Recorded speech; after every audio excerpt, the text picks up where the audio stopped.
Vindos nesta manhã. Hoje nós estaremos iniciando uma nova série de mensagens falando sobre as doutrinas da graça.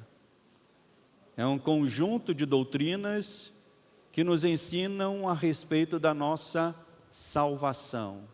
Como aconteceu a nossa salvação. E quando nós entendemos como aconteceu a nossa salvação, nós temos uma gratidão ainda maior, um motivo ainda maior para louvarmos a esse Cristo maravilhoso que nos salvou e nos resgatou. Então hoje nós vamos começar essa série e eu quero usar o texto de Romanos, capítulo 3. Romanos, capítulo 3.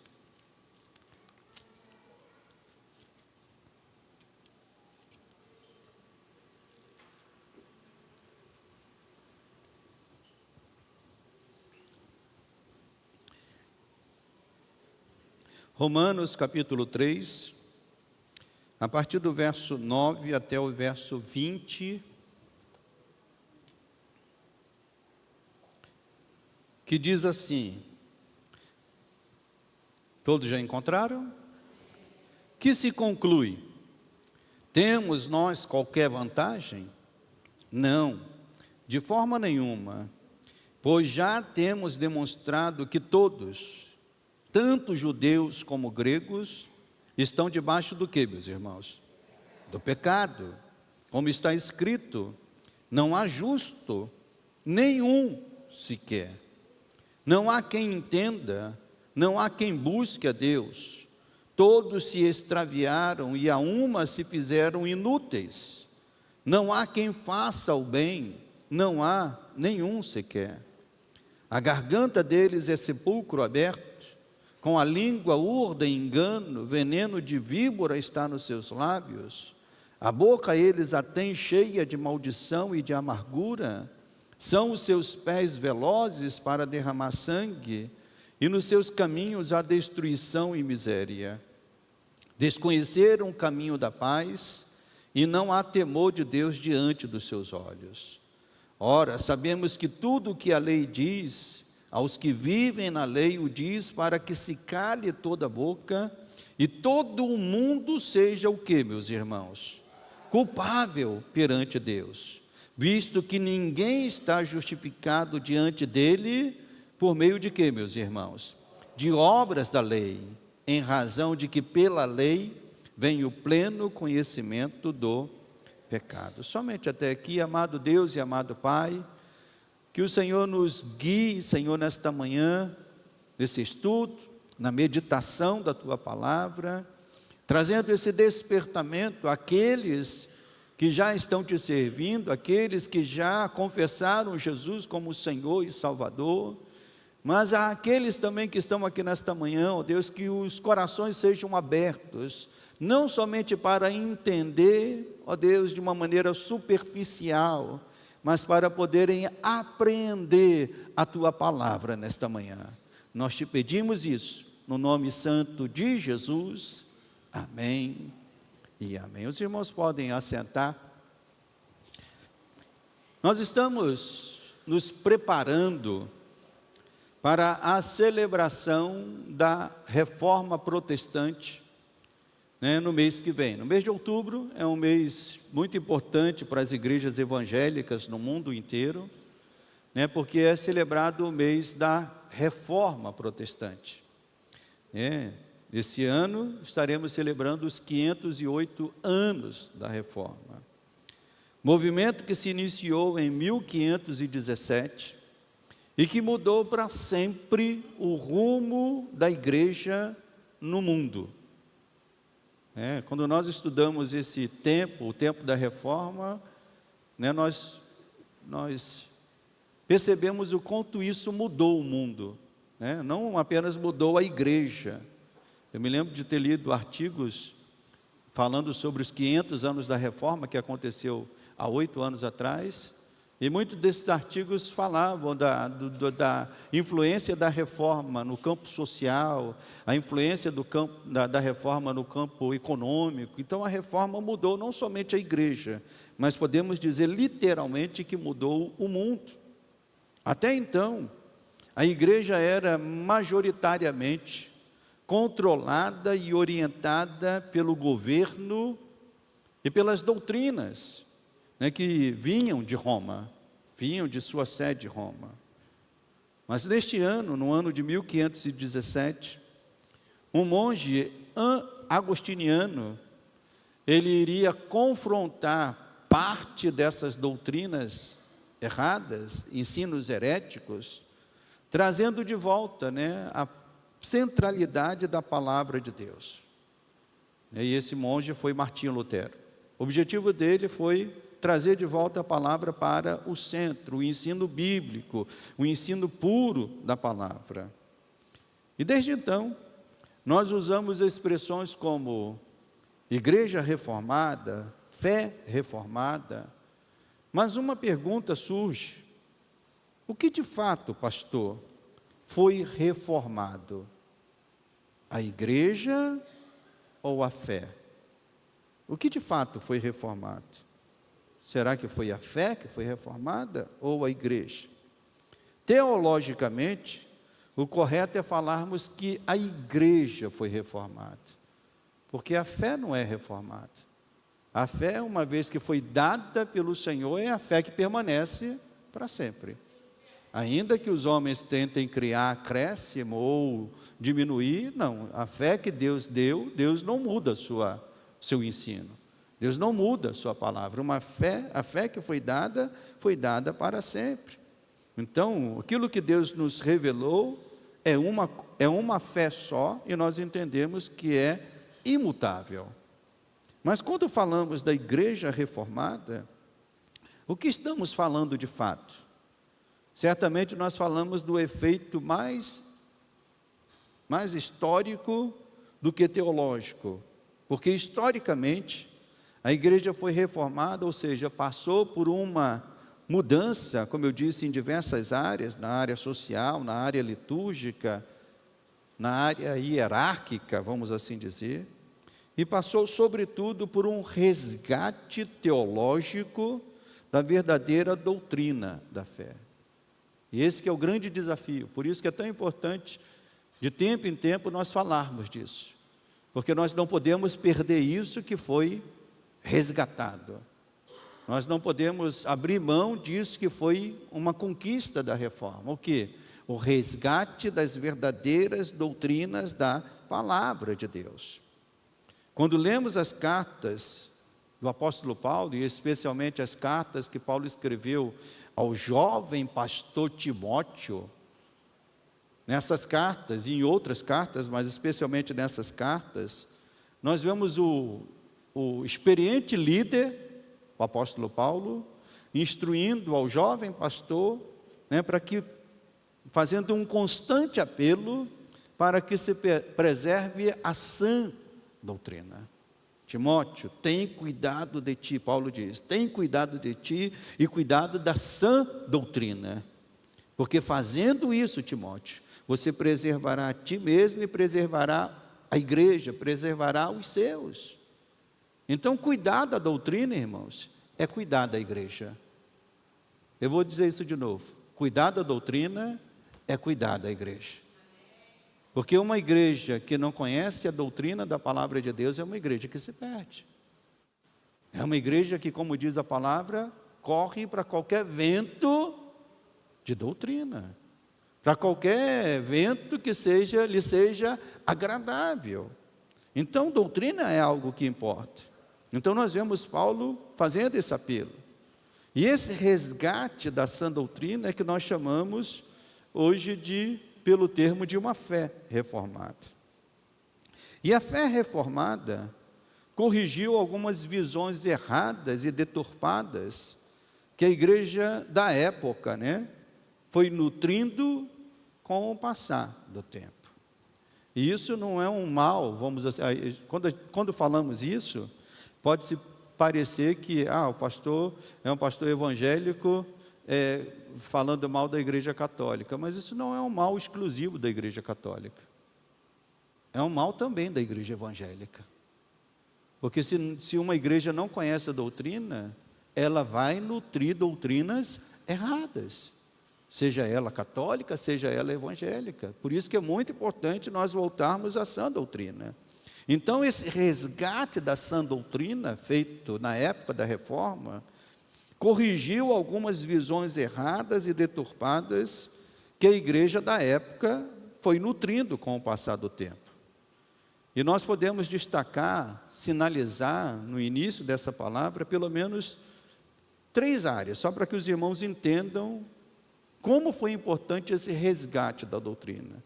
3 visões que foram corrigidas. A primeira dessas visões foi a visão a respeito da majestade de Deus, ou soberania de Deus. Quem concorda que Deus é soberano sobre tudo? Eu vou perguntar de novo. Quem concorda que Deus é soberano sobre tudo? Absolutamente sobre tudo. Mas a igreja, com o passar dos séculos, foi sustentando e ampliando a visão de que pelo esforço humano, o homem poderia alcançar a sua própria salvação. Se você for um cara bom, no final do ano, der presente de Natal, no final do ano, subir alguns morros, algumas favelas, fazer alguma caridade, você vai garantir a sua salvação. A igreja foi ensinando e vem ensinando isso, ampliando esse ensino, e com isso reduzindo de Deus, reduzindo o trabalho de Deus, ou reduzindo a ação de Deus, no que tange a salvação. Fazendo da salvação um produto apenas humano. Mas uma pergunta bem básica, mas ao mesmo tempo profunda, deve ser respondida. Tudo o que acontece no mundo é ou não é subordinado à soberania de Deus? É ou não é, meus irmãos? Tudo. A Bíblia nos ensina que tudo neste mundo está subordinado à majestade de Deus. Porque se não estiver subordinado à majestade de Deus, esse Deus não é majestoso. Nós estamos cantando que esse Deus é majestoso, mas Ele não é majestoso em tudo. Estamos cantando que Ele é soberano, mas Ele não é soberano em tudo. Não. Quando nós cantamos que Deus é soberano sobre tudo, de fato, Ele é soberano sobre tudo. E não existe nada que está fora da majestade de Deus. Então nós afirmamos que tudo está subordinado à majestade de Deus, criando assim uma visão teocêntrica, uma visão de que Deus, da soberania de Deus. Então o primeiro resgate que a fé reformada fez foi esse: colocar Deus de fato no trono. Eu vou dizer isso de novo: de fato Deus está no trono. Nós precisamos, então, qualquer doutrina ou qualquer pensamento que a gente tem que ter sobre a Bíblia, é essa visão que temos que ter. É um Deus soberano sobre tudo, inclusive sobre a humanidade, inclusive sobre os pensamentos humanos, inclusive sobre as vontades humanas. Deus é soberano sobre tudo. A segunda visão que a fé reformada, o movimento reformado procurou corrigir também, foi trazer a palavra de Deus para o centro e imbuir a palavra de Deus de toda a autoridade.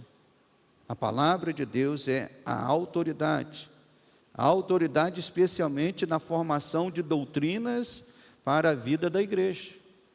Então, qualquer coisa que a gente vai tratar na igreja, e nós pastores, nós procuramos conversar sobre isso. Eu faço parte, dentro da denominação, de uma secretaria de pastores, e às vezes a gente procura tratar sobre diversos temas, mas sempre que a gente vai procurar tratar sobre um tema, nós fazemos uma pergunta bem básica: o que a Bíblia ensina sobre isso? Porque nenhum pastor tem a autorização de aplicar a sua vontade a respeito de um problema. Nós somos zeladores da palavra de Deus. Então é a palavra de Deus que tem que instruir sobre tudo, sobre casamento, sobre até mesmo uma apresentação de criança. Os irmãos entendem o que o pastor está falando? Apresentamos uma criança. Vamos então, pela vontade de alguém poderia ser, vamos então batizar. Mas por que nós não batizamos?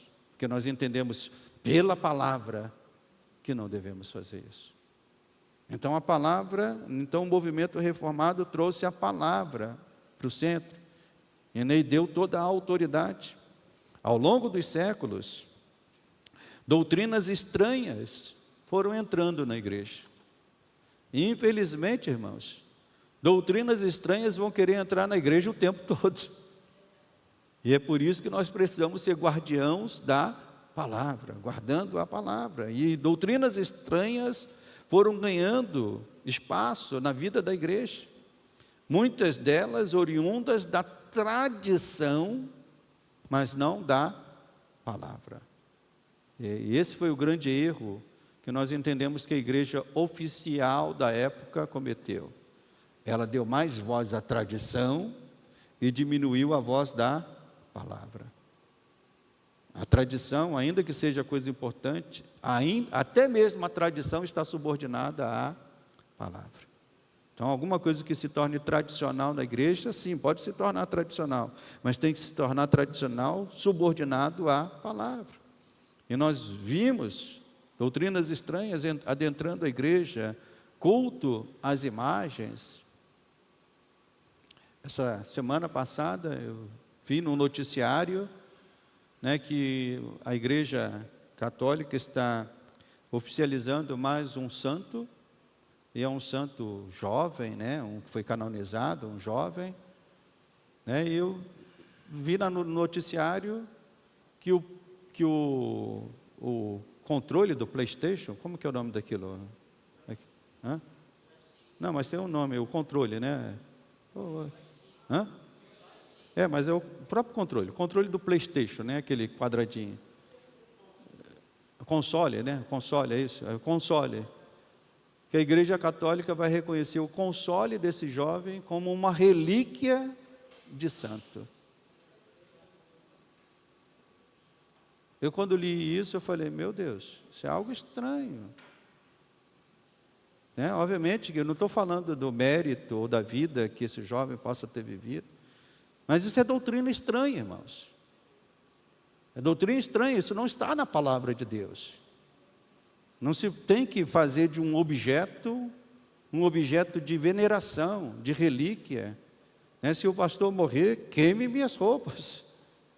Queime meu colarinho, mas não faça disso um objeto de adoração. Quem tem que ser adorado é Cristo Jesus. Só Ele tem que ser adorado. Mas nós vemos que doutrinas estranhas foram encontrando espaço na igreja. Culto à imagem, o culto a objetos, o celibato, a doutrina do celibato, que os sacerdotes não podem casar. Da onde vem isso? E olha que coisa mais estranha.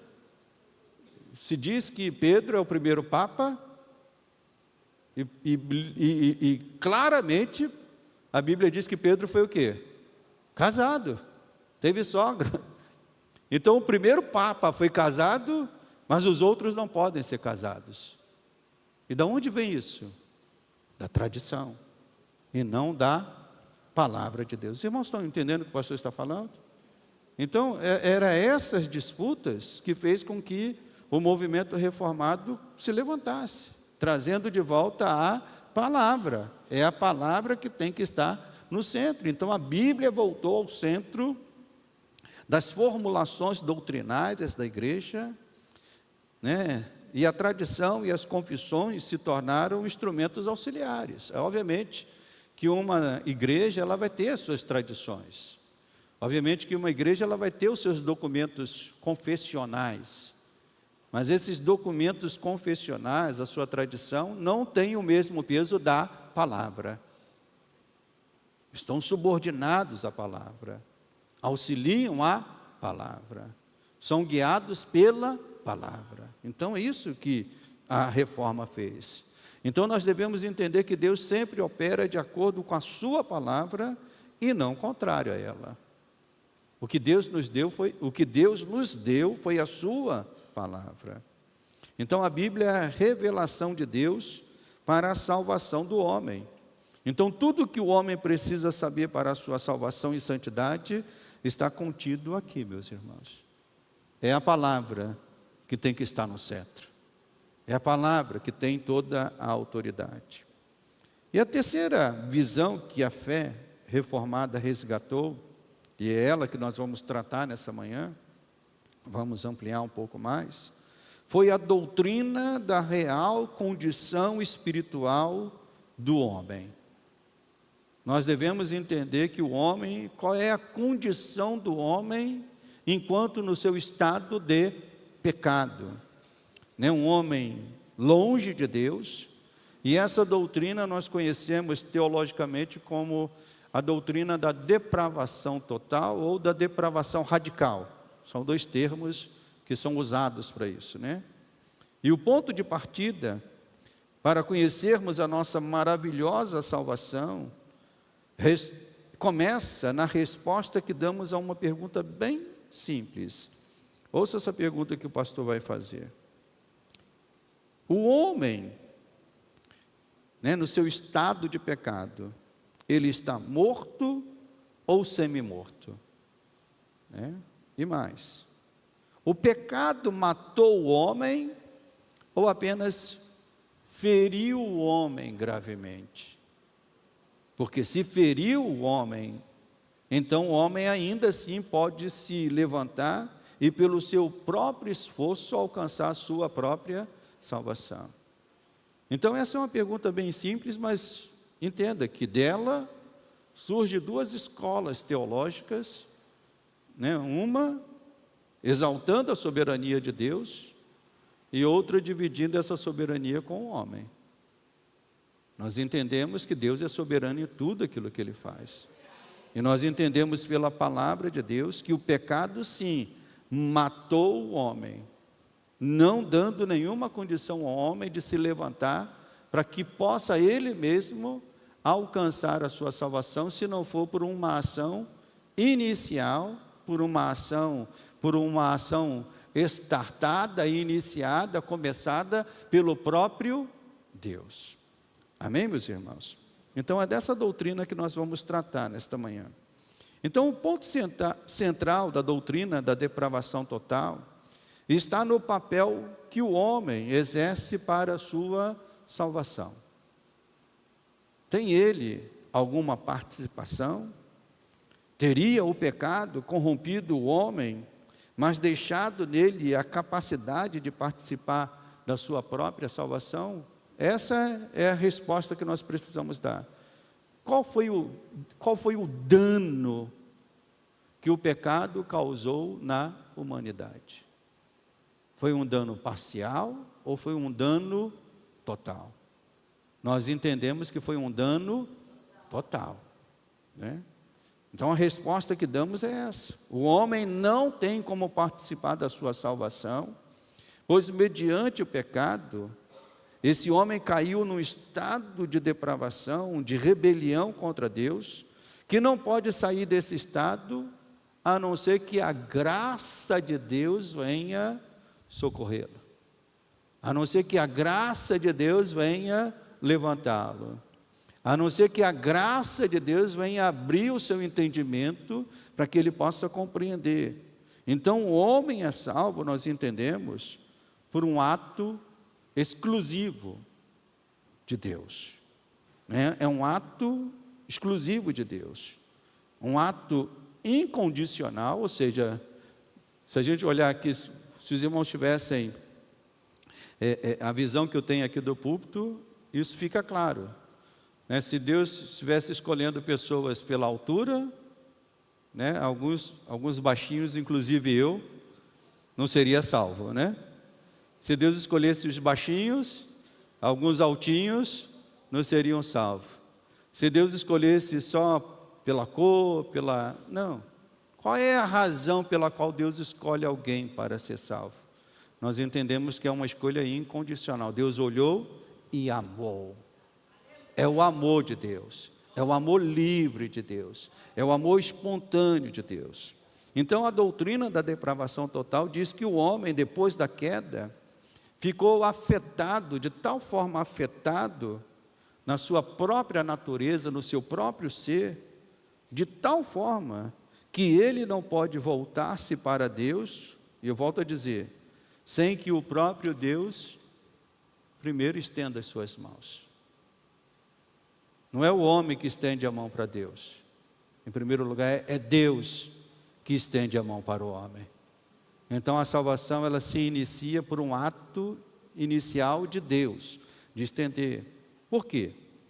Porque nós entendemos, e isso é muito importante, os irmãos gravem isso.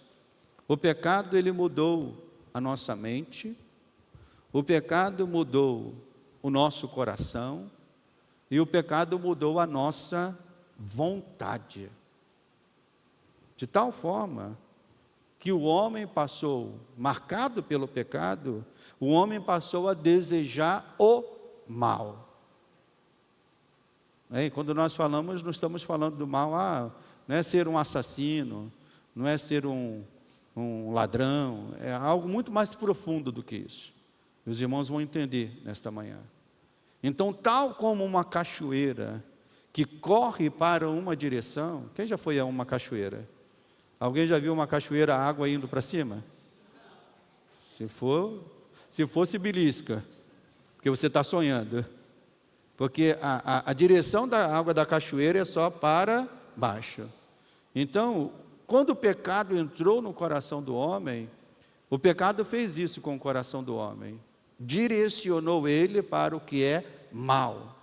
Direcionou ele para aquilo que é errado, direcionou ele para aquilo que o leva para longe de Deus. E quando a gente fala longe de Deus, esse longe de Deus tem muitas aparências. Tem uma aparência gritante do homem que é um ladrão, do homem que é um assassino, mas também tem a aparência de um homem que pode ser religioso, mas que camufla muito bem o seu próprio egoísmo, a sua própria soberba, a sua própria vaidade. Então, quando a gente fala na direção do mal, engloba tudo isso. Então o homem foi inclinado para o mal. E esse texto que nós lemos nesta manhã, ele nos traz uma base para isso. É uma das bases para nós ensinarmos a doutrina da depravação total. Deixa eu voltar ali aqui pelo menos uma parte dele. Romanos capítulo 3, diz assim, verso 9. Que se conclui? Temos nós qualquer vantagem? Não, de forma nenhuma, pois já foi demonstrado que todos, e o apóstolo Paulo diz o que, meus irmãos? Todos, repita comigo, todos, e todos significa o que, irmãos? Todos, ninguém fica de fora, todos, tanto judeus como gregos, estão o que, meus irmãos? Debaixo do pecado. Como está escrito, não há um justo, nenhum sequer. Não há quem entenda, e não há quem busque a Deus. Então esse texto está nos mostrando que perante Deus, irmãos, o homem está arruinado por conta do pecado. Que perante Deus, por conta do pecado, o homem está perdido e sem saída. O pecado colocou o homem num labirinto sem saída. O pecado colocou o homem numa caverna sem porta de saída. O pecado colocou o homem nessa situação. E por que nós afirmamos isso? Porque esse texto nos mostra 3 condições em que o pecado afetou o homem. Afetou o homem na sua condição moral, afetou o homem na sua condição que nós chamamos intelectiva, ou seja, do seu pensamento, e afetou o homem na sua condição volitiva, que significa a sua própria vontade. Então o pecado mexeu com tudo. Mexeu com mente, coração, vontade. Então, falando da condição moral, o texto afirma que não há um justo sequer. E quem concorda com esse texto? Tem alguém que quer se levantar aqui e dizer, não pastor, eu discordo desse texto porque eu sou um homem justo. eu sou um homem perfeito. Eu não me levanto para falar isso. Alguém se levanta para falar isso? Né? A nossa condição moral pecaminosa, irmãos, é tão universal, e olha que o pastor brincou aqui com os irmãos, justamente para mostrar isso. A condição moral pecaminosa é tão universal e tão aceita, que quando uma pessoa quer se defender de um erro que comete, e não quer dar o braço a torcer, qual é o argumento que essa pessoa usa? Quando ele é colocado na parede e diz, você fez isso, você errou, você cometeu isso. E ele não quer dar o braço a torcer, e para poder se defender disso, ele usa o seguinte argumento: sim, eu errei, mas quem não erra? Quem já ouviu isso? Quem já ouviu esse argumento? A pessoa diz assim, eu pequei, mas quem não peca? Eu errei, quem não erra? Essa pessoa está certa, ela está inteiramente certa. Ela está inteiramente, sem saber, inconscientemente, falando de uma doutrina bíblica, a doutrina da depravação total. Sim, todos pecaram, todos erraram, todos são culpados perante Deus. E isso é de uma maneira tão aceita universalmente, que nós falamos desse jeito. Nós não precisamos nem constatar, o fulano, o beltrano, não, esse é justo, esse é perfeito. Nós não precisamos constatar, porque a nossa própria consciência nos acusa disso. Não há um justo sequer. E a Bíblia também confirma isso.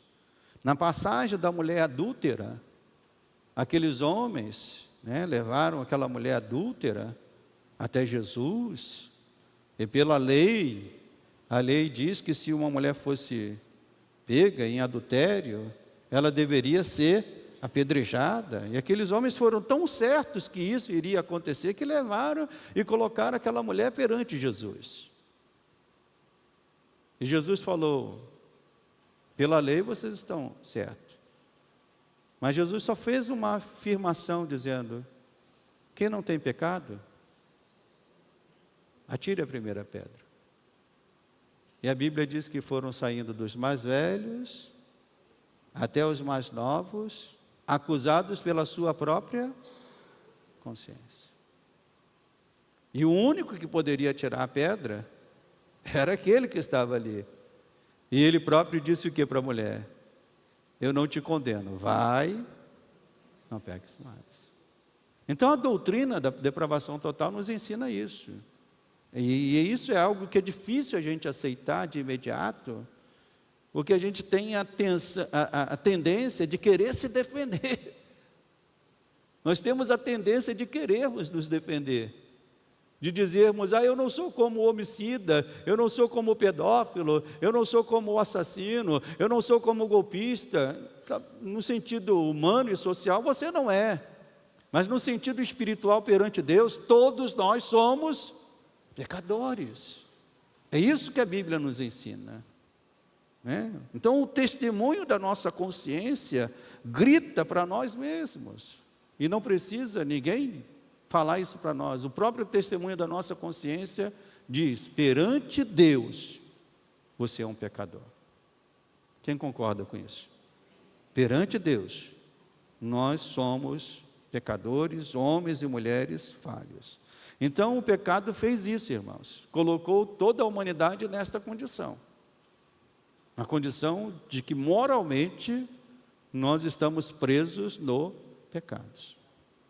O pecado também, o texto afirma, vamos voltar aqui ao texto, não há um justo sequer, nenhum sequer. E o verso 11 diz, não há quem entenda. E este entender, aqui não é simplesmente compreender racionalmente que Deus é amor, que Deus enviou Jesus para ser o nosso Salvador. Se eu falo isso aqui, olha, Deus é amor, Deus enviou Jesus para ser o nosso Salvador. Todos que estão aqui, ao ouvirem essas minhas sentenças, premissas, podem concordar, e racionalmente vão concordar, dizendo: o pastor falou uma coisa que é verdadeira. Mas entendo que entender racionalmente não é entender de uma maneira que transforma. Essa é a diferença. Há pessoas que entendem o que a palavra de Deus fala, mas entendem aqui. E esse entender aqui não transforma a vida da pessoa, não muda a vida da pessoa. A pessoa não apreende ou abraça essas verdades. E para exemplificar isso, como que isso acontece, pastor? Para exemplificar isso, é como alguém ir numa Cracolândia. Quem já passou perto de uma Cracolândia aí? Eu já passei, no centro do Rio de Janeiro, em outros estados, e infelizmente é um fenômeno que se espalhou pelo Brasil, de você ir numa cidade e ver um canto, e aqui até mesmo, aqui em Caxias, alguns cantos, ali perto do cemitério aqui do Tanque do Anil, também tem ali um espaçozinho, enfim, uma Cracolândia. Se você for até uma Cracolândia, você vai encontrar um grande número de pessoas, que se você chegar para essas pessoas que estão lá na Cracolândia, se drogando, e se você chegar para elas e dizer assim: olha, o crack mata, o crack faz mal, o crack destrói a vida de uma pessoa. Essas pessoas vão te ouvir e vão concordar contigo. Elas vão concordar, a maioria vai concordar. E vai dizer: é de fato, eu sei que o crack faz mal, eu sei que o crack destrói. Ela entende isso aqui, mas ela não entende isso aqui. Isso não transforma, essa verdade não transformou a vida dela. Essa verdade, ela não entrou no seu coração. Então, o intelecto humano, ele pode pensar as coisas de Deus, mas não pode se apropriar destas coisas de Deus, a não ser que haja uma obra do próprio Deus trabalhando nessa vida. Quem aqui antes de se converter teve contato com o Evangelho muitas vezes? Quem antes de se converter? Veio na igreja muitas vezes, é de uma família que era crente, ouviu. Mas por que isso não mudou a sua vida? Porque isso antes estava aqui, mas só muda a vida quando entra aqui. Isso é uma obra do Espírito Santo, é o Espírito Santo que faz isso. E nós vemos isso claramente lá em Atos, capítulo 16. Marque aí a sua Bíblia em Romanos e dê um pulinho até Atos, capítulo 16. Atos, capítulo 16, no verso 14. O apóstolo Paulo foi até uma determinada cidade, pregou o Evangelho naquele lugar. Aquelas pessoas ouviram o Evangelho e diz aqui, Atos capítulo 16, verso 14, diz: certa mulher, chamada Lídia, da cidade de Tiatira, vendedora de púrpura, temente a Deus. Olha o que detalhe, ela já era uma mulher que tinha uma certa religiosidade, ela era temente a Deus, mas olha o que diz o texto, ela escutava o que os apóstolos estavam dizendo. E diz o texto: o Senhor lhe abriu o coração para atender às coisas que Paulo dizia. Essa é a obra do Espírito Santo. O trabalho de um pastor, o trabalho da igreja é anunciar o Evangelho. E até a volta de Jesus o Evangelho tem que ser anunciado. Mas fazer o Evangelho entrar no coração não é o trabalho do pastor. É o trabalho do Espírito Santo. É Ele que abre, é Ele que abre o entendimento, é Ele que abre o coração. Lídia precisou de uma obra do próprio Deus para entender o que Paulo dizia. E a minha pergunta é: Paulo estava falando em aramaico? Paulo estava falando em arábio? Não, Paulo estava falando numa linguagem que Lídia entendia. A linguagem era a mesma, mas a verdade que Paulo estava dizendo, essa verdade só podia entrar no coração de Lídia por uma obra do Espírito Santo. Então o pecado, meus irmãos, ele destruiu a capacidade do homem de apreender por si mesmo, pela sua própria inteligência, a verdade ou as verdades do Evangelho da nossa salvação. E é por isso que a Bíblia diz que a fé vem pelo ouvir, e ouvir o que, meus irmãos? É a palavra que vai entrando, é a palavra que vai entrando, é a palavra que vai nos convencendo do pecado, da justiça e do juízo. O Espírito Santo vai trabalhando. Então é por isso que ninguém pode ficar longe da palavra. É a palavra. Amém, meus irmãos? Voltando ao texto de Romanos, então, não há um justo sequer, não há quem entenda, e o texto, verso 11, termina dizendo: não há quem busque a Deus. O pecado destruiu qualquer desejo nesta direção. A volição ou a vontade humana tende para o que é mal, para o que é pecado. Eu sou crente há 40 anos, e 40 anos eu preciso estar orando todos os dias, porque se eu não orar, essa carne, esse pecado que ronda a nossa vida, quer nos levar para aquilo que desagrada a Deus. E eu preciso estar fazendo isso, todos nós precisamos estar fazendo isso o tempo todo. Mas alguém pode retrucar dizendo: mas pastor, talvez o Senhor esteja enganado. A humanidade sempre buscou Deus de um jeito ou de outro. Pastor, a gente vê aí, religião para tudo que é lado, igrejas para tudo que é lado. Nós vemos a pessoa demonstrando fé de tudo que é jeito. Então, as pessoas estão buscando a Deus. As pessoas estão querendo Deus. Então, essa doutrina está errada, pastor, quando diz que o homem não tem vontade de buscar a Deus. Sim, milhões e milhões de pessoas buscam a Deus. Mas a pergunta é: buscam a Deus motivada por quê? Se buscam a Deus motivada pelo favor que Deus possa conceder, essa não é a busca que a Bíblia nos ensina. Essa é uma busca secundária, mas não uma busca primária. No próprio Evangelho nós vemos que multidões e multidões iam atrás de Jesus para pegar o quê, meus irmãos? Uma cura, um pedaço de pão, um peixe que ele poderia multiplicar. E chegou numa hora que Jesus deu como se diz aí na expressão popular, um espana, né? E a multidão foi embora. Jesus disse: olha, vocês só estão me procurando por causa do pão e do peixe que vocês comeram. Busquem o Senhor pela palavra. E a multidão foi embora. Sobrou só os discípulos. E aí Jesus ainda falou: vocês também não querem ir embora? E aí Pedro respondeu: Senhor, para quem iremos, se só tu tens a palavra de vida eterna? Então muitos buscam a Deus buscam a Deus pelo favor que Deus possa conceder, buscam a Deus até mesmo para aplacar essa culpa que nós acabamos de falar. Ou seja, não, eu me sinto tão mal, mas eu vou lá na igreja para me sentir bem. É como uma vez eu vi uma reportagem sobre, mês que vem vai ter isso, né? De pessoas que vão para uma certa cidade do Brasil aqui, em São Paulo, vinda de toda a parte do Brasil, para cumprir suas promessas, né? E uma vez, muitos anos atrás, eu vi uma reportagem, uma dessas pessoas indo para essa cidade, e o repórter perguntou para ele, né? O que você vai fazer lá nessa cidade? E aí ele disse assim: eu vou lá pedir perdão pelos pecados que eu cometi e pelos pecados que eu vou cometer.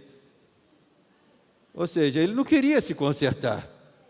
Ele só queria um álibi, um aval, para continuar sendo um pecador. E tem pessoas que buscam a Deus dessa maneira, para fazer uma média com Deus. Vou fazer uma média com Deus. Vou lá na igreja, domingo de manhã, como eu também já ouvi, tem pessoas que falam assim: não, eu vou para a reunião da igreja, e algumas igrejas que tem lá reunião 7, 10, 11, 3, né? Aí vai para 7, para ser a primeira, para depois ficar livre para fazer outras coisas, inclusive coisas erradas. Então, há muitas pessoas que buscam Deus sim, meus irmãos. mas buscam a Deus pela maneira errada. Buscam a Deus por caminhos errados. Devemos entender, irmãos, que sem a graça de Deus, ouça isso que o pastor vai dizer, sem a graça de Deus, sem a ação de Deus, toda busca humana por Deus, ou é movida pelo egoísmo, ou é movida pelo desejo de amenizar a culpa do seu próprio estado de rebelião. Quando a Bíblia diz, eles não buscam a Deus, a Bíblia está dizendo isso, não buscam a Deus da maneira correta, não buscam a Deus da maneira que agrada a Deus. E muitos querem buscar a Deus dizendo, olha, veja como eu sou diferente do fulano, eu vou na igreja todo domingo, né, eu sou um pouco melhor. Não, irmãos, vamos ver um pouquinho mais à frente em Romanos capítulo 7, o que esse próprio apóstolo, o apóstolo Paulo, que escreveu capítulo 3, né? Agora no capítulo 7, vamos ver o que ele diz aqui. Capítulo 7, versos 19 a 23. Olha aqui que o apóstolo Paulo diz. Porque não faço o bem, e olha que quem está escrevendo aqui é o apóstolo Paulo, um homem de Deus. Ele diz, olha, porque não faço o bem que prefiro, mas o mal que não quero, esse faço. Mas se eu faço o que não quero, já não sou eu quem o faz, e sim o pecado que habita em mim. Então, ao querer fazer o bem, encontro a lei de que o mal reside em mim, porque no tocante ao homem interior, tenho prazer na lei de Deus.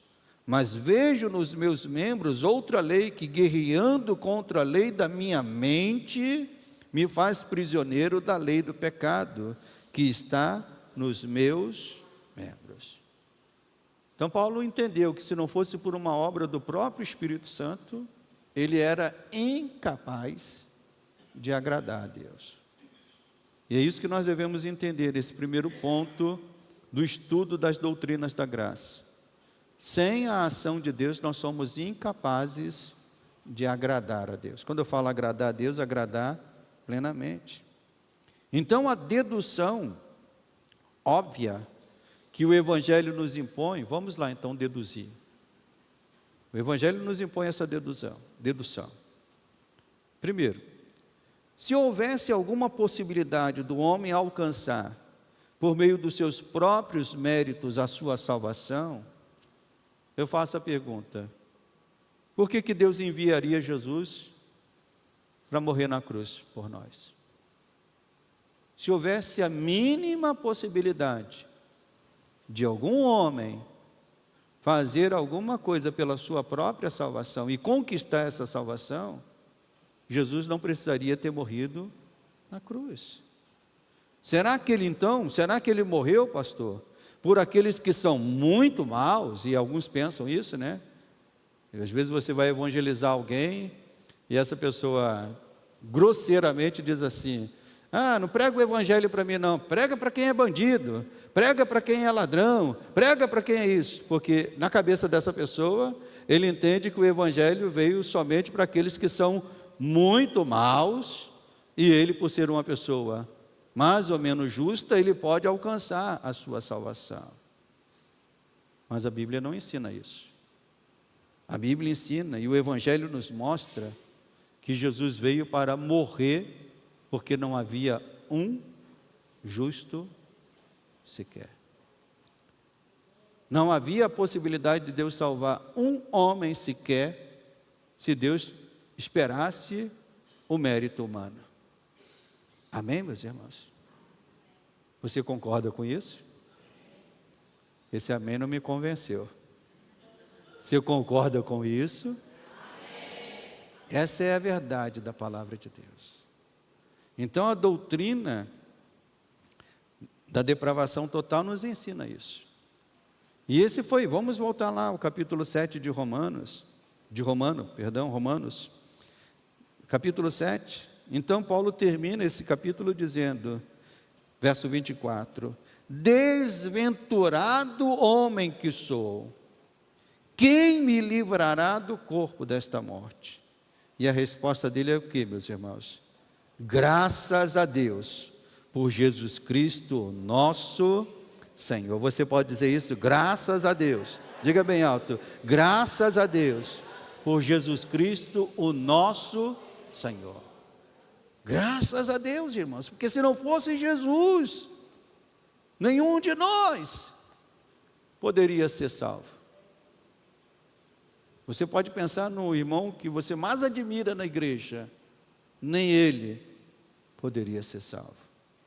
Você pode imaginar o homem mais santo, a mulher mais santa, nem ela poderia ser salva. Então essa doutrina, a doutrina da condição humana, que a gente chama da depravação total, radical, ela nos mostra isso, irmãos, e ela é o primeiro passo para compreendermos a nossa maravilhosa salvação.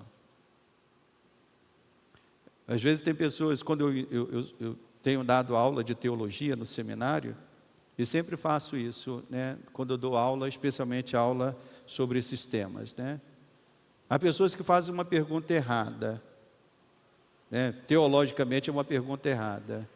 Algumas pessoas fazem a pergunta assim: pastor, professor, por que Deus salva alguns e não salva a todos? Essa é uma pergunta teologicamente errada, porque a pergunta correta é: por que Deus salva alguns? Por que Deus não condena a todos? Porque essa seria a ação esperada de Deus, de um Deus santo. Ele teria que condenar todos. E a pergunta correta é: por que ele ainda salva alguns? E esse alguns, nós estamos entre eles. E quando você entende isso, você glorifica a Deus. Você diz: Senhor, eu não tinha mérito nenhum para ser salvo, e o Senhor me escolheu para a salvação. Então ela nos mostra que não pode ser atribuída ao homem um mérito da salvação, uma vez que pela queda a raça humana, representada por Adão, se tornou irreversivelmente afastada de Deus, e afastada de Deus até a sua raiz. Sendo assim, meus irmãos, o homem só pode ser salvo por uma iniciativa do próprio Deus, que nós chamamos isso de maravilhosa graça. A graça maravilhosa de Deus. Escrevendo sobre essa doutrina, o teólogo John Piper, ele disse o seguinte, abre aspas, ouça isso com atenção: conhecer a seriedade da nossa doença nos tornará ainda mais admirados com a grandeza do nosso médico. Alguém que já teve uma doença muito grave aqui, e foi num médico, foi em outro, e não deu jeito, até que alguém indicou um médico especialista, e esse médico conseguiu resolver. Então isso te faz admirar aquele médico. E quando nós entendemos que a nossa condição de pecado era tão grave, o John Piper, ele diz, isso nos faz admirar ainda mais a grandeza do nosso médico que nos curou. Conhecer a extensão da nossa rebelião, uma rebelião inata, ou seja, que estava conosco desde o dia que nós nascemos. Conhecer a extensão da nossa rebelião inata nos deixará estupefatos ante a graça e a paciência tolerantes de Deus conosco. Deus é tolerante contigo, meu irmão.